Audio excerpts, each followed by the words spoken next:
World champion who faced both Froch and Joe Calzaghe predicts fight winner. Joe Calzaghe and Froch have a couple of high-profile opponents in common.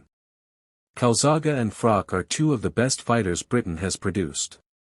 Although they famously never came together in the ring, both had hugely successful careers that somewhat overlapped. Calzaghe retired unbeaten after 46 fights. His last two contests were at light heavyweight after dominating the super middleweight scene, where he beat Bernard Hopkins and Roy Jones Jr. Froch, a career super middleweight, famously ended his career with a pair of fights against George Groves. The first he won, but after what many thought was a premature stoppage, the second was a conclusive knockout at Wembley Stadium back in May 2014. Over the years, there has been serious debate over who would have won had they stepped into the squared circle together.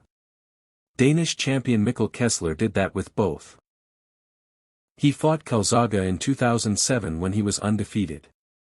He lost on points, losing his WBA and WBC titles to the Welshman. Kessler then fought the Cobra twice. First time out, he edged a close contest in what was considered one of the best fights of the Super 6 tournament in 2010. In the rematch in 2013, he lost on points to the Brit in another hugely absorbing and action-packed contest. Speaking to the Daily Mail, Kessler broke down both of his former opponents' best assets.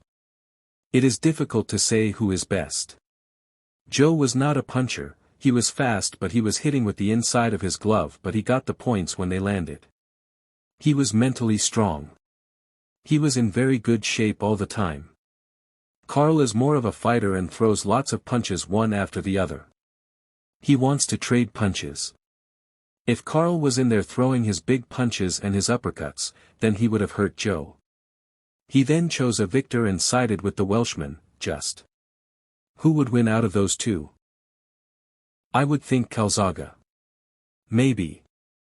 Both Froch and Calzaghe have since been inducted into the Hall of Fame.